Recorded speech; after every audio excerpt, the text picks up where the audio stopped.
Hello, I am Manish Nigam from Academy of Commerce, Raebareli. आज हम लोग जनरल एंट्रीज पार्ट 3 कर रहे हैं। पार्ट 3 करने का रीज़न इसलिए ये है कि दो पार्ट में हमने स्टार्टिंग में पहले पार्ट में बहुत इजी एंट्री ली, दूसरे पार्ट में जो कि छोटा पार्ट था हमारा उसमें हमने जिन एंट्रीज में 3 अकाउंट इफेक्ट होते हैं, डिस्काउंट वगैरह आते हैं, वो लिए। आज कुछ अच्छे लेवल की एंट्रीज हम उठाएंगे, ट्रांजैक्शंस उठाएंगे। इसमें आपको कई एक कॉन्सेप्ट सीखने को भी मिलेंगे धीरे धीरे। इनसे आपके कुछ कॉन्सेप्ट क्लियरिटी भी होती जाएगी। और हर एंट्री के लिए यहां पर मैंने स्पेस खाली छोड़ा है, समझाते जाएंगे और फिर उसको रब करते जाएंगे। हमारे 4th वीडियो में हमने ledger posting and trial balance सिखाया प्रीवियस अपने वीडियो में। आज फिर से वापस जनरल एंट्रीज में आए हैं क्योंकि मुझे लगा कि अभी कुछ अच्छी जनरल एंट्रीज और 11th क्लास के बच्चों को या जो लोग बीकॉम में एडमिशन डायरेक्ट लेते हैं नॉन कॉमर्स साइड से, उनको वो एंट्रीज भी आनी चाहिए। इसीलिए मैंने ये प्लान किया है और इस वीडियो का नाम जनरल एंट्रीज पार्ट 3 रखा है। बहरहाल चलिए हम आते हैं। सबसे पहले purchase goods from Ashish off the list price ₹2 lakh at 10% trade discount. तो बड़ा सिंपल है। लिस्ट प्राइस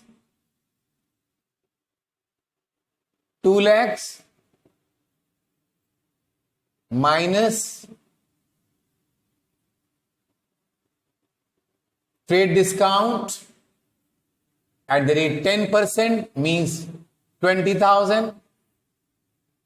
ये आया 1,80,000 और एंट्री सिंपल बनेगी purchase account debit to Ashish account.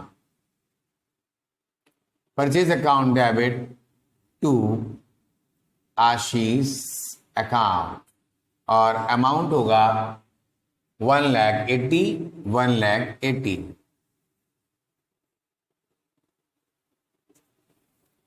अब यहां इस एंट्री में मैक्सिमम बच्चों से गलती हो जाती है। Return goods to Ashish worth ₹5,000। यहां मैक्सिमम स्टूडेंट्स क्या करते हैं, इस एंट्री को बनाते हैं आशीष डेबिट टू परचेज रिटर्न 5,000, लेकिन ऐसा नहीं है। और मैंने जानबूझ करके ऐसा सेट किया है इस क्वेश्चन को, अगर आप 5,000 लिख दोगे तो अगली एंट्री आपकी 1,75,000 की अपने आप बन जाएगी और आपका लेकिन डिस्काउंट कहीं दिखेगा भी नहीं। आपको लगेगा कि आपकी एंट्री सही हो गई है, लेकिन वो सही नहीं होगी। इसीलिए फिगर ऐसी रखी है मैंने छांट करके कि आपको लगेगा, एहसास भी नहीं होगा कि आपसे एंट्री गलत हो गई है, लेकिन वो गलत होगी। तो जरा देखिए गलती होती क्या है। Return goods to Ashish worth ₹5,000। जब हमने आशीष से गुड्स खरीदे थे तो उन्होंने हमें 10% ट्रेड डिस्काउंट दिया था। सपोज जैसे ये एक मेरा मार्कर पेन है, मान लीजिए इसमें एमआरपी पड़ी हुई है ₹25। सपोज ₹25 का एक पेन है। अगर मैं शॉपकीपर से जाकर के सीधे 10 पेन्स परचेज करता हूं बल्क में, तो शॉपकीपर ने कहा सर आप मुझे ₹200 केवल दे दीजिए। 200 होते 250 हैं, लेकिन उसने मुझे 200 मुझसे चार्ज किए। मीन्स मुझे एक पेन पड़ा ₹20 का।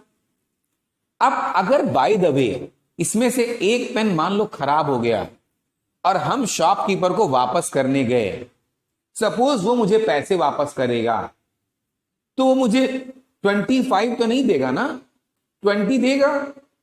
25 हमको एक्सपेक्ट भी नहीं करना चाहिए, क्योंकि जब हमने खरीदा था तो उसने मुझे ट्रेड डिस्काउंट दिया था। 25 वाला पेन 20 में दिया था, तो जब हम वापस करेंगे तो भी मुझे वो 20 रुपीज ही वापस करेगा। तो इसलिए यहां पर भी समझ लीजिएगा कि जब हम इस अगली एंट्री को लिखेंगे तो यहां पर भी लिस्ट प्राइस हमारी अगर 5000 है तो इसमें हमें ट्रेड डिस्काउंट अपने आप हमें घटाना होगा 10% का रेट से। रेट वही चार्ज होगा, ऊपर बताया गया है जो। तो ये एंट्री 5000 से नहीं बल्कि 4500 से बनेगी। तो एंट्री बन रही है Ashish account debit to purchase return account 4500। और अब अगर आप देखें तो 1,80,000 से आशीष क्रेडिट हुए, फिर 45,100 से डेबिट हो गए, डिफरेंस आएगा 1,75,500।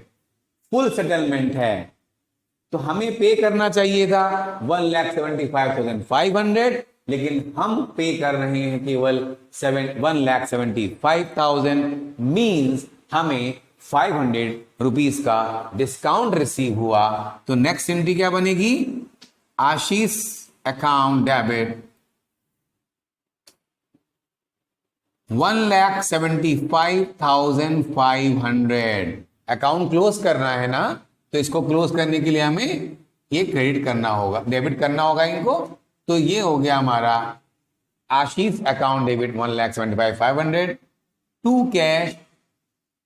हमारे पास से कैश जा रही है, क्रेडिट वर्ड गोज आउट, और टू डिस्काउंट रिसीव्ड अकाउंट, और ये आएगा 500 रुपीज। ये हमारी 3 एंट्रीज हो गई। नेक्स्ट एंट्री में आप देखेंगे इसमें ट्रेड डिस्काउंट और कैश डिस्काउंट दोनों एक साथ आ रहे हैं, तो इसको कैसे डील करेंगे अब देखते हैं।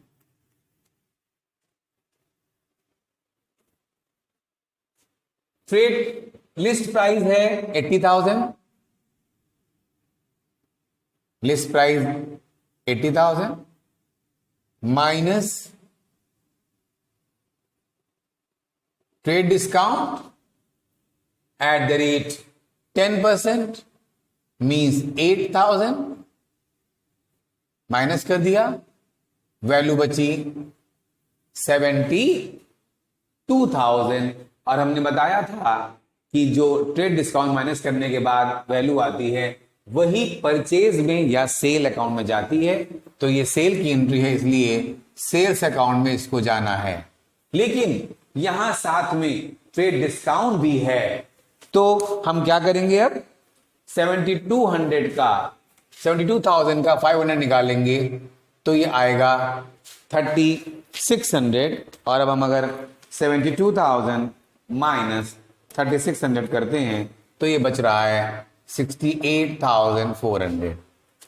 हम हमेशा जो डिस्काउंट कैश डिस्काउंट अप्लाई करेंगे वो हमारा जो लिस्ट प्राइस में से घटाने के बाद जो वैल्यू आती है उसी पर चार्ज करना है, याद रखिएगा। तो हमने कैसे निकाला है, मैं दिखा रहा हूं। This is cash discount minus cash discount, और ये निकला कैसे है 72,000 का 5%। अब इतनी कैश हमारे पास आ रही है, हमने गुड सोल्ड किए हैं, क्योंकि कैश डिस्काउंट की बात आ गई है इसलिए मेरे पास कैश आया होगा। तो cash account debit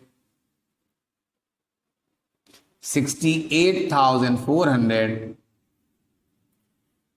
discount allowed account debit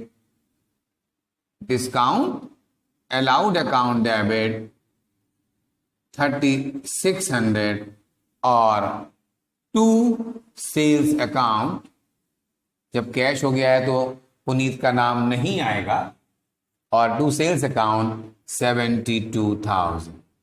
इस तरह ये एंट्री बनी है।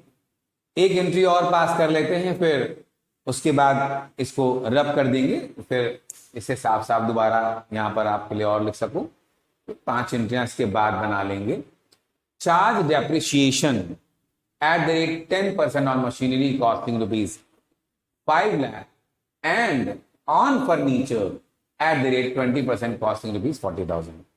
सबसे पहले एक वर्ड डेप्रिसिएशन आपके लिए नया आया है, तो सबसे पहले आप ये जानिए डेप्रिसिएशन होता क्या है।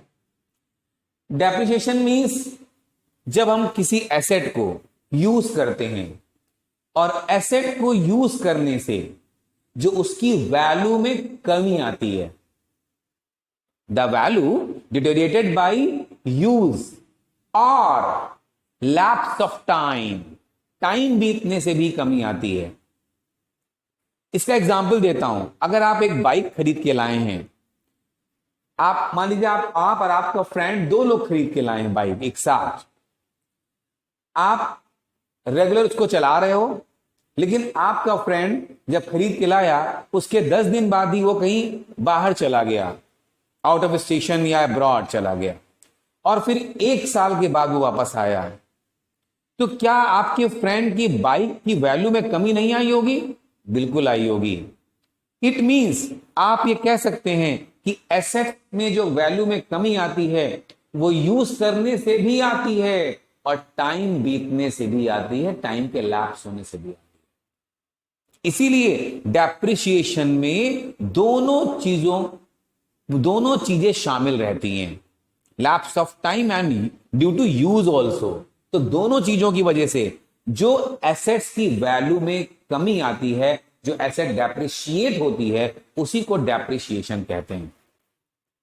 जब इसकी एंट्री पास करोगे तो डेप्रिसिएशन आपकी एसेट घिस रही है ऐसा आप मान लोगे, और बाकी खर्चों की तरह डेप्रिसिएशन अकाउंट को भी एक्सपेंस का अकाउंट ही माना जाता है। अब बात आई कि डेप्रिसिएशन तो हो गया, एक्सपेंस तो डेबिट कर दोगे आप, debit all expenses and losses, लेकिन क्रेडिट किसे करो? क्योंकि यहां पर कोई कैश नहीं जा रही है, this is non cash transaction, यहां कोई कैश नहीं जा रही है। तो यहां हम क्या मानेंगे कि मेरी एसेट धीरे धीरे घिस रही है, धीरे धीरे घिस रही है। तो यहां कल्पना कर लेंगे कि हमारे पास से वो एसेट ऐसे जा रही है, जाती हुई दिखेगी नहीं, but you have to presume कि आपके पास से उस एसेट की उतनी वैल्यू कम हो गई है। तो यहां पर हम एसेट को का जाना मान लेंगे, इसलिए क्रेडिट व्हाट गोज आउट का रूल लगा देंगे। तो यहां पर सिंपल है, जनरली हम एक साथ कर सकते हैं, क्योंकि हमको मशीनरी पर भी और फर्नीचर दोनों पर डेप्रिसिएशन चार्ज करना है। तो you can write depreciation account debit, depreciation account debit to machinery account and to furniture account. This is combined entry. 2 entry बना सकते थे हम, अलग अलग भी लिख सकते थे, depreciation account debit to machinery और again depreciation account debit to furniture, लेकिन हमने कंबाइन कर दिया। और अब यहां वैल्यू निकालेंगे, मशीन की कॉस्टिंग 5 लाख, 5 लाख का 10%, वेरी सिंपल, 50,000, तो मशीनरी के सामने 50,000 लिख देंगे। फर्नीचर की वैल्यू 40,000, 40,000 का 20%, 8,000 आप यहां लिख दोगे और डेप्रिसिएशन में इसका टोटल आएगा 58,000। इस तरह 10 में से 5 एंट्रीज हमारी हो गई, और अब ये इनको हम रब कर देते हैं जिससे हम आपको और सिखा सकें।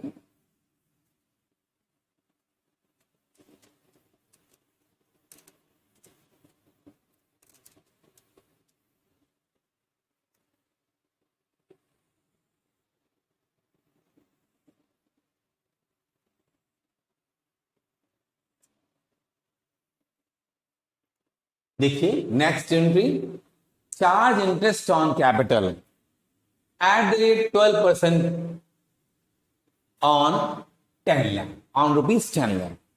ये एक छोटा सा कॉन्सेप्ट है, कई बार देखा है मैंने स्टूडेंट्स इस एंट्री को लर्न करने की कोशिश करते हैं, इसको समझाने की कोशिश करता हूं मैं। जैसा कि हमने बेसिक्स की फर्स्ट क्लास में ही आपसे बताया था, बिजनेसमैन अलग है, बिजनेस अलग है, according to business entity concept. तो यहां पर आप ये मान लीजिए कि जब बिजनेसमैन अपने घर से कैपिटल लेकर के आया, पैसा लेके आया कैपिटल के रूप में, और उसने बिजनेस को दिया, एज्यूम करिए बिजनेस को दिया कि लो 10 लाख रुपीस और करो बिजनेस आप। बिजनेसमैन तो अलग है, बिजनेस अलग है। तो बिजनेसमैन अब एक और चीज एक्सपेक्ट करता है बिजनेस से कि मैंने आपको पैसे दिए और आप मुझे इस पर ब्याज दीजिए। वो ये लॉजिक लगा सकता है कि अगर ये पैसा मैंने बैंक में रखा होता, बिजनेस में न लगाया होता, तो मुझे वहां से इंटरेस्ट मिल रहा होता, तो आप मुझे दीजिए। ये सोच है। तो अगर हम यहां पर बिजनेसमैन को इंटरेस्ट दे रहा है, बिजनेसमैन को इंटरेस्ट दे रहा है, तो बिजनेसमैन के अकॉर्डिंग सोचना नहीं है, बिजनेस के अकॉर्डिंग सोचना है। तो बिजनेस के लिए एक्सपेंस हो गया, इसलिए एक अकाउंट खोलेंगे जिसका नाम होगा इंटरेस्ट ऑन कैपिटल अकाउंट। तो यहां क्या होगा? Debit, interest on capital account debit, interest on capital account debit. Business के लिए एक्सपेंस हुआ टू। अब जरा देखिए, बिजनेसमैन इतना समझदार है कि अगर उसने इंटरेस्ट तो ले रहा है, लेकिन अगर बिजनेस से उसके नाम पर जो भी अमाउंट आया है इंटरेस्ट के नाम पर, अगर वो कैश निकाल ले जाएगा तो हो सकता है बिजनेस में फंड्स की कमी हो जाए। इसलिए वो सिर्फ इंटरेस्ट कैलकुलेट करा रहा है, उसको एक्सपेंस मान रहा है, लेकिन पैसे को बस कैलकुलेट करा करके उस पैसे को, उस इंटरेस्ट को पुनः अपने नाम पर बिजनेस में लगा देगा, पुनः बिजनेस में अपने नाम पर लगा देगा। और ये फर्स्ट क्लास बेसिक्स की क्लास में हम लोगों ने पढ़ा था कि जब बिजनेसमैन कुछ भी लगाता है तो कैपिटल अकाउंट क्रिएट होता है। तो इसलिए यहां पर उसने इंटरेस्ट लिया भी, लेकिन वो पैसा अपने नाम पर फिर बिजनेस में लगा दिया, इसलिए टू कैपिटल अकाउंट। और यहां पर अमाउंट कितना होगा? 10 लाख का 12%, 1,20,000, 1,20,000। ये हो गया आपकी एंट्री। इस नेक्स्ट एंट्री, इसका जस्ट अपोजिट, जब बिजनेसमैन ने बिजनेस से अपनी कैपिटल पर ब्याज ले लिया, तो बिजनेस भी तो करेगा, बिजनेसमैन भी तो कहेगा कि आपने अपने पर्सनल यूज के लिए बिजनेस से पैसे निकाले हैं, तो अब आप मुझे भी ब्याज दो। तो अब ये ड्राइंग्स पर जो ब्याज होगा वो बिजनेस के लिए इनकम हो गई, क्योंकि यहां पर बिजनेसमैन से ड्राइंग्स चार्ज कर रहा है, वो ले रहा है, तो बिजनेस को इनकम आ रही है। तो यहां पर अब फिर वही बात है कि कैश नहीं लाके देगा, हम ये मान लेंगे कि उसने पैसा निकाल लिया बिजनेस से, और तो यहां पर एंट्री होगी drawings account debit to interest on drawings, interest on drawings, credit all incomes and gains का रूल लग रहा है। यहां पर debit all expenses and losses का रूल लगा, और इंटरेस्ट ऑन ड्राइंग्स 3 लाख का 10% means 30,000।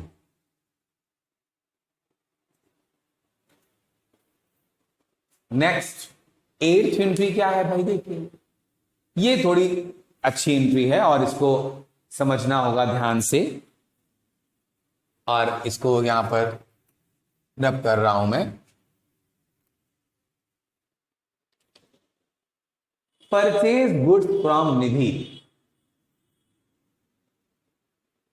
Of the list price ₹4 lakh at 20% trade discount. तो लिखते हैं भाई, देखिए पहले तो लिस्ट प्राइस कितनी है? लिस्ट प्राइस है हमारी 4 लाख रुपीस की, minus trade discount at the rate कितना है भाई, 20% है, 20% हो गया, 80,000 हो गया, माइनस कर दिया 3,20,000 हो गया।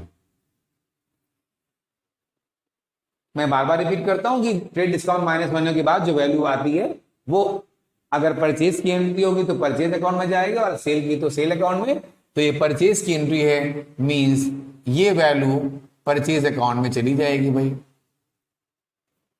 अब यहां एंट्री नंबर 4 की तरह अगर पूरा पैसा तुरंत दे दिया गया होता तब तो हम इसी पर 5% कैश डिस्काउंट निकाल लेते, 16,000 आ जाता, लेकिन ये गलत हो जाएगा। इसमें लिखा हुआ है 5% ट्रेड डिस्काउंट की टर्म्स एंड कंडीशंस तो थे, लेकिन बिजनेसमैन ने निधि को केवल 60% अमाउंट पे किया। तो बड़ी क्लियर सी बात है, जितना अमाउंट आप पे करने जा रहे हो आपको कैश डिस्काउंट सिर्फ उसी पर मिलेगा। तो first of all you have to bifurcate this amount into 2 parts, 60% and rest will be 40%। तो अब हम निकालेंगे कि 3,20,000 का 60% कितना होता है, 1,92,000। ये आ रहा है 1,92,000 और यहां पर अब बचेगा 1,28,000। यानी इस एंट्री में ये तो हो गया हमारा एक तरह से क्रेडिट परचेज। इसको क्या मानेंगे, दिस इज क्रेडिट परचेज।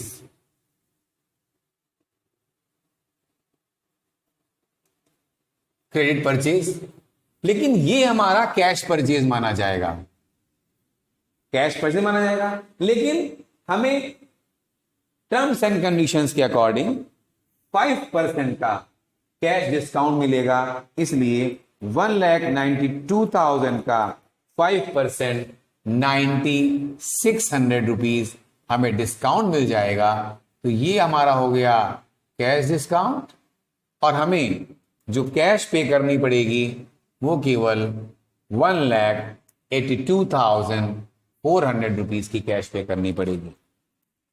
यानी हमारे पास से कैश जो जाएगी वो 1,82,400। तो अब ये इस तरह की जब एंट्री आएंगी तो ये आपका वर्किंग नोट बहुत इंपॉर्टेंट है, और मुझे लगता है कि हर स्टूडेंट को इस तरह की एंट्री में ये वर्किंग नोट जरूर बना लेना चाहिए। बहुत इजीली आपकी एंट्री बन जाएगी और इसके बगैर बना बनाए शॉर्टकट में गलती होने के पूरे चांसेस हैं। इसलिए इस एंट्री को जरा देखें। इस एंट्री में हम लिखेंगे purchase account debit 3,20,000 to Nidhi's account 1,28,000 to cash account, अगर चेक से पेमेंट होता तो टू बैंक आ जाता, 1,82,400 और टू डिस्काउंट रिसीव्ड अकाउंट 9,600। और अगर आप इसको देखेंगे ऑटोमेटिकली आपकी डेबिट साइड क्रेडिट साइड दोनों बराबर आ जाएंगी। एग्जाम में आप इसको एक बार चेक भी कर लेंगे। ये 3,20,000 आ गया आपका। इस तरह एंट्री नंबर 3 हो गई आपकी, मतलब सॉरी 8 हो गई। 9 देखेंगे, इसमें फिर अगेन एक कॉन्सेप्ट है, out of the rent paid this year ₹5,000 is related to next year. Actually में इस तरह की एंट्रीज को हम लोग रेक्टिफिकेशन एंट्री कहते हैं।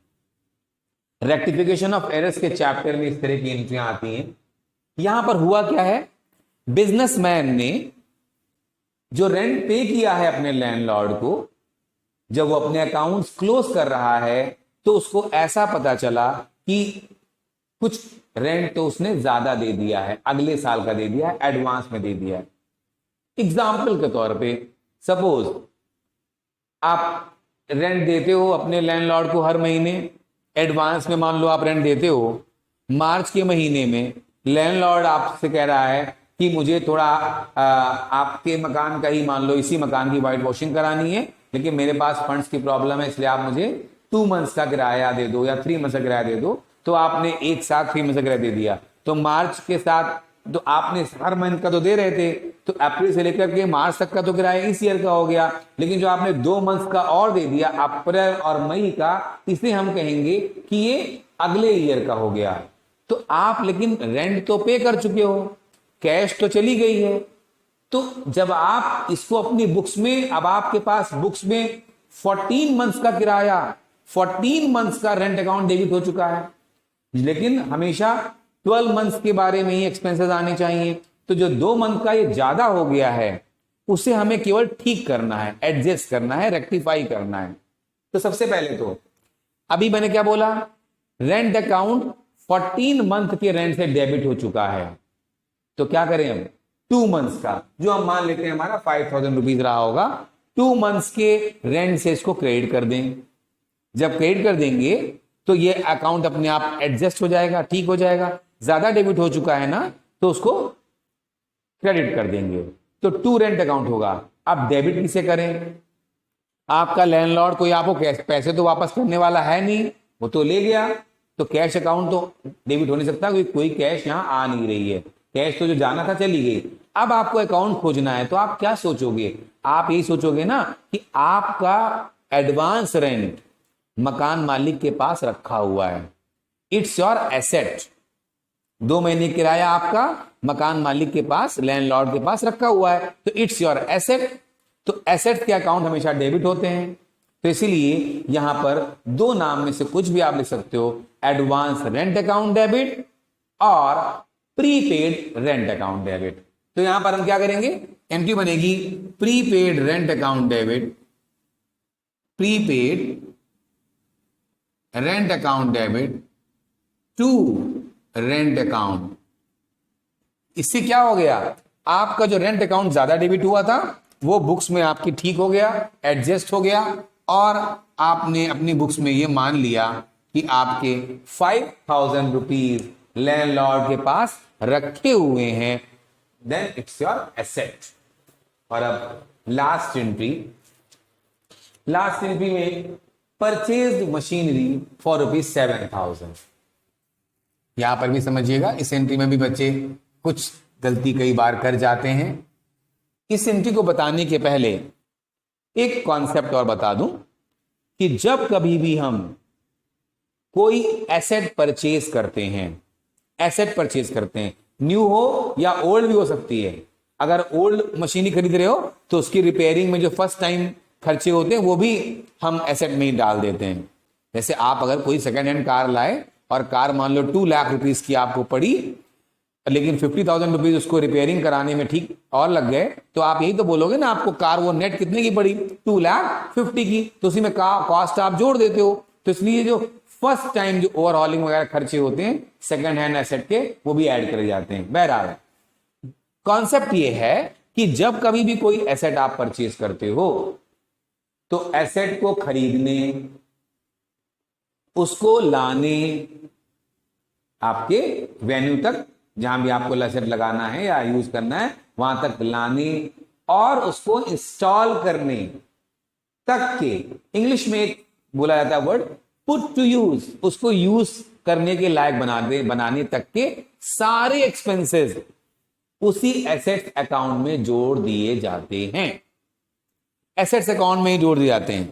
तो यहां पर आप मशीन परचेज कर रहे हो, 7 लाख रुपीज की परचेज किया, आपने वेजेस के नाम पर इंस्टॉलेशन चार्जेस दिए हैं, इंस्टॉलेशन पेड किए हैं, paid 25,000 on its installation as wages. तो जो लोग आए थे लगाने उनको आपने 25,000 दिए, इंजीनियर्स वगैरह जो लगाने आए थे, तो 25 ये पे किए। या कुछ बच्चे वेजेस लिख देते हैं, वेजेस अकाउंट नहीं आएगा, कुछ नहीं, और साथ ही में मैंने एक ये चीज और जोड़ दी कि आपने अपने ही बिजनेस से कुछ गुड्स वगैरह निकाले और मशीन की इंस्टॉलेशन में वो भी यूज कर लिए। आपका कुछ ऐसा बिजनेस होगा जिसमें कि आप उस एसेट को यूज कर, मतलब उन चीजों को यूज कर सकते हो इंस्टॉलेशन में, तो आपने वो भी यूज कर दिया।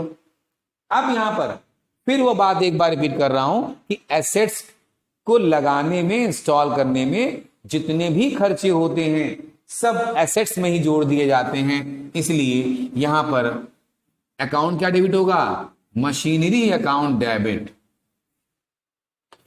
To cash account. अगर पेमेंट चेक से होता तो टू बैंक हो जाता, और टू ये जो हमने गुड्स लगा दिए ना, जब भी गुड्स हमारे पास से जाते हैं तो टू परचेज अकाउंट।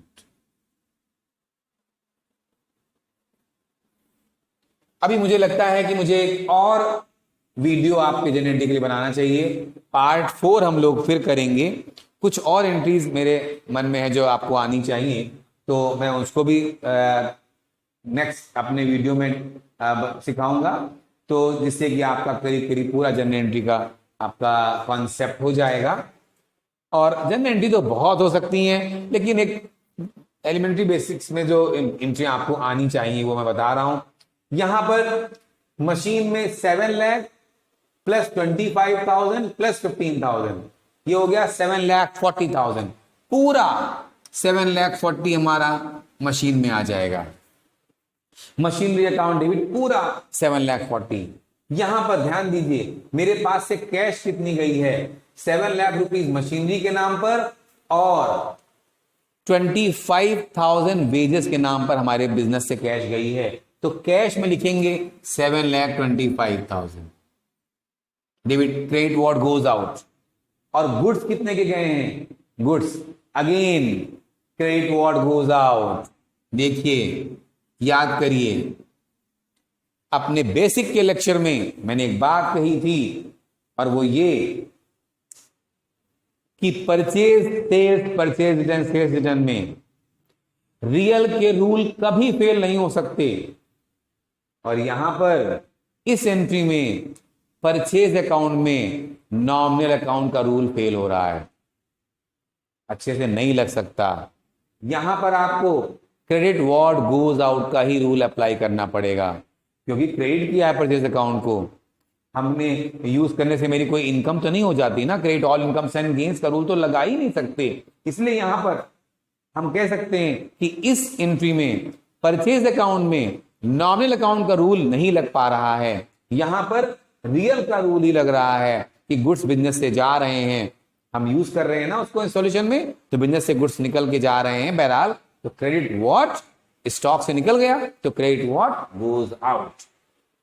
और इस तरह ये हमारी एंट्रीज आज कैन। कल भी कुछ हम लोग नेक्स्ट वीडियो में भी कुछ एंट्रीज देख लेंगे, और तब मुझे लगता है कि जनरल एंट्री के बाद फिर मैं आगे कोई और चैप्टर उठाऊंगा। Thank you.